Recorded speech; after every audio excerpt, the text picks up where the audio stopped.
أعوذ بالله من الشيطان الرجيم بسم الله الرحمن الرحيم ألف لام ميم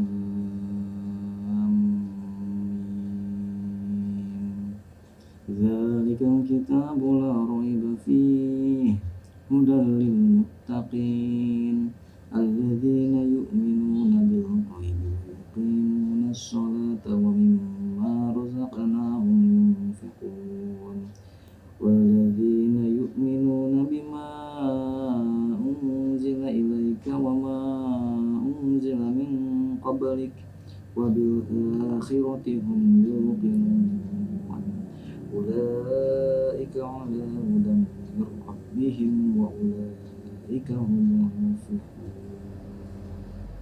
Sadaqallahu. Dengan nama Allah yang Maha Pengasih, Maha Penyayang. Alif Lam Mim. Beberapa surah dalam Al-Quran dibuka dengan huruf abjad seperti Alif Lam Mim, Alif Lam Ra dan sebagainya, Yasin, Qaf, seperti itu.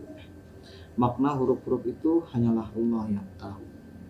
Ada yang berpendapat bahwa huruf-huruf itu adalah nama surah, dan ada pula yang berpendapat bahwa gunanya untuk menarik perhatian atau untuk mengisyaratkan bahwa Al-Quran itu diturunkan dalam bahasa Arab yang tersusun dari huruf-huruf abjad tersebut.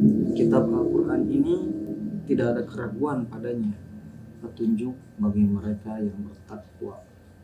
Takwa yaitu mengikuti segala perintah Allah dan menjauhi segala larangannya, yaitu mereka yang beriman kepada yang gaib, melaksanakan sholat dan menginfakkan sebagian rezeki yang kami berikan kepada mereka.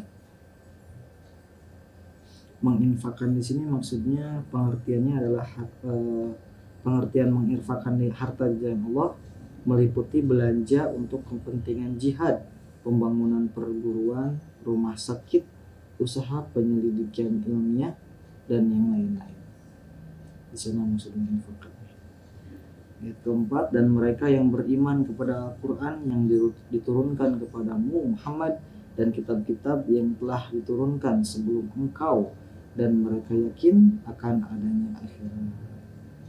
Yang diturunkan kepada nabi-nabi sebelum Nabi Muhammad SAW ialah Taurat, Zabur, Injil, serta suhuf-suhuf atau lembaran-lembaran yang tidak seperti kitab. Mereka lah yang mendapat petunjuk dari Tuhannya, dan mereka itulah orang-orang yang beruntung. Maha benar Allah dengan segala firman-Nya. Oke. Kita fokus di sini kepada Al-Quran surat Al-Baqarah ayat 3-nya. Ya. Yaitu alladzina yu'minuna bil ghaibi wa yuqimuna sholata wa mimma razaqnahum yunfiqun. Menurut tafsir Jalalainnya, Al-Quran surat Al-Baqarah ayat 3 ini merupakan hakikat melaksanakan sholat. Alladzina yu'minuna, orang-orang yang membenarkan, bil ghaibi, sesuatu yang tidak terlihat oleh mereka atau seperti yang gaib. Contohnya itu hari kebangkitan, surga dan neraka di sini, bukan hal yang gaib itu. Ya, memang si jin, malaikat, iblis, setan itu juga tidak terlihat dan termasuk hal yang gaib. Tapi yang dikutip dalam ini itu dalam tanda kutip itu hari kebangkitan, surga dan neraka. Wa yuqimuna sholata, artinya melakukan sholat sebagaimana mestinya. Wa mimma razaqnahum, apa yang kami anugerahkan kepada mereka sebagai rezeki.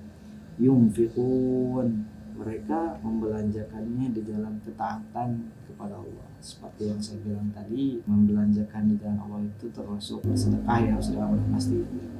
Untuk mendirikan masjid, bangunan pendidikan, bangunan apa itu namanya tadi itu usaha penyelidikan ilmiah kayak gitu, terus untuk rumah sakit dan sebagainya seperti itu ya. Oke. Sekarang masuk ke tafsir Ibnu Katsir, hakikat melaksanakan sholat. Bentar, kayaknya belum dibaca. Tafsir Ibnu Katsir mengenai hakikat melaksanakan sholat. Yang dimaksud dengan melaksanakan sholat adalah mendirikan sholat dengan menunaikan fardu-fardunya. Ad-Dahhak berkata dari Ibnu Abbas radhiyallahu anhu, yang dimaksud dengan melaksanakan sholat adalah menyempurnakan ruku, sujud, bacaan, kekhusyuan, dan menghadap kiblat.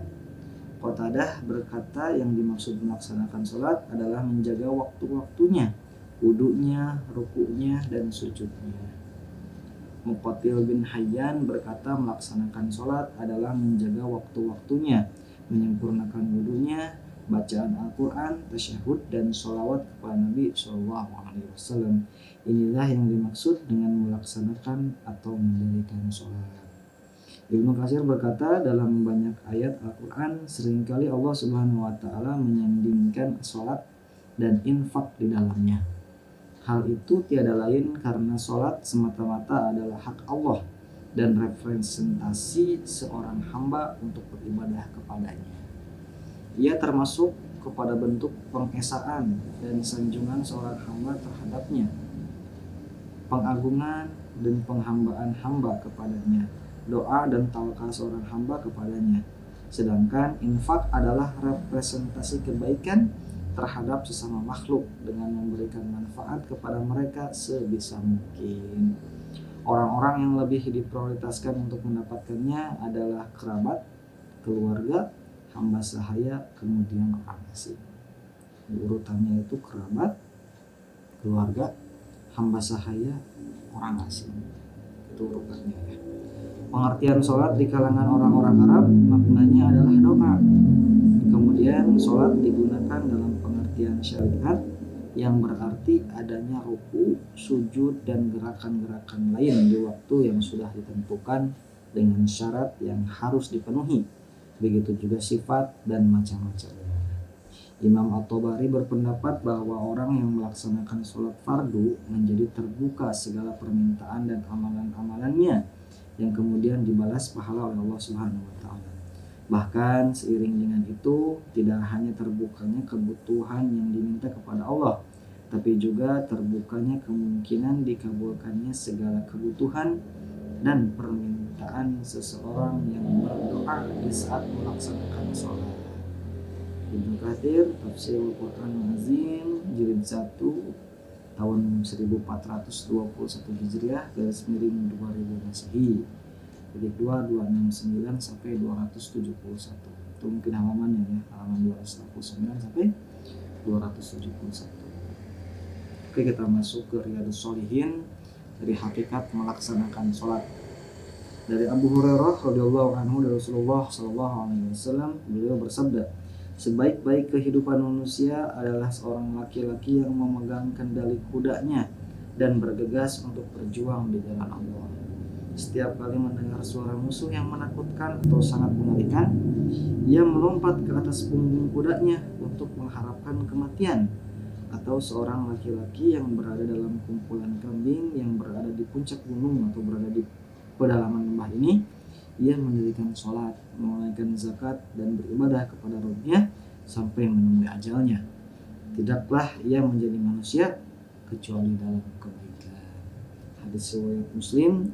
Faisal bin Abdul Aziz Ali Mubarak, Tatrizu Riyadhus Shalihin juz 1 T.T 408. Ini halaman 408. Oke, ini ada hadis Nabawi mengenai hakikat melaksanakan sholat. Dari Mu'adz bin Jabal radhiyallahu anhu, dia berkata, saya pernah bersama Nabi SAW dalam suatu perjalanan. Suatu pagi saya berada dekat dengan beliau. Saya berkata, wahai Rasulullah, kabarkanlah kepadaku tentang suatu amal yang akan memasukkanku ke dalam surga dan menjauhkanku dari neraka.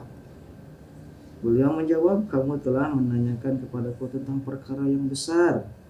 Kendati sungguh ia merupakan perkara ringan bagi orang yang telah dijadikan Allah ringan. Amalan itu adalah kamu beribadah kepada Allah dan tidak menyekutukannya dengan sesuatu apapun. Mendirikan sholat, menunaikan zakat, berpuasa di bulan Ramadan, kemudian berhaji ke Baitullah. Lantas beliau bersabda, maukah saya tunjukkan kepadamu pada pintu-pintu kebaikan? Amalan itu adalah puasa. Puasa adalah perisai. Sedekah adalah menghapuskan kesalahan sebagaimana air memadamkan api. Dan sholat seorang laki-laki pada pertengahan malam. Lantas beliau bersabda lagi, maukah aku tunjukkan kepadamu pokok agama, tiangnya dan puncaknya? Saya menjawab, ya wahai Rasulullah. Beliau Shallallahu Alaihi Wasallam bersabda, pokok agama adalah Islam, tiangnya adalah sholat, sedangkan puncaknya adalah jihad. Hadis riwayat At-Tirmidzi, Sunan At-Tirmidzi juz 5 nomor hadis 2616, 1397 Hijriah, garis miring 1977 Masehi. M.2 11 sampai 12 ya. Halaman 11 sampai 12 mungkin ya, seperti itu. Oke, hadis qudsi mengenai hakikat melaksanakan sholat.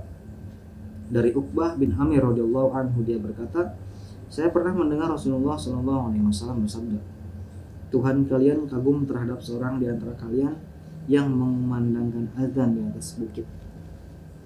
Kemudian dia melaksanakan sholat. Lantas Allah Subhanahu Wa Taala berfirman kepada segenap makhluknya, lihatlah hambaku ini.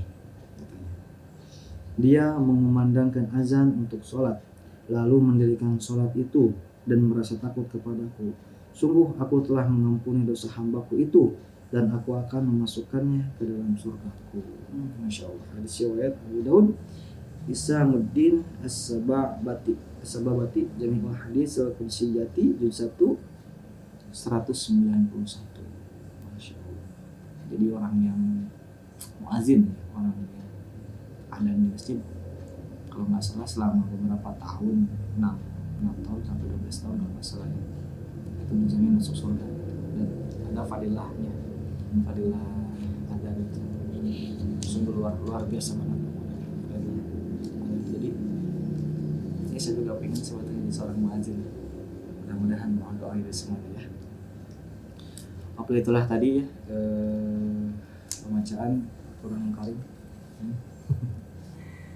Mudah-mudahan bermanfaat untuk kalian semuanya, dan khususnya bagi saya mohon doanya agar bisa amal yang baik bagi saya dan keluarga saya. Insyaallah. Terima kasih buat yang sudah menyimak video ini dari awal sampai akhir. Mudah-mudahan Allah Subhanahu Wa Taala senantiasa memberikan kebaikan dan memasukkan kita ke dalam surga. Amin. Wabillahi taufiq wal hidayah. Wassalamualaikum warahmatullahi wabarakatuh.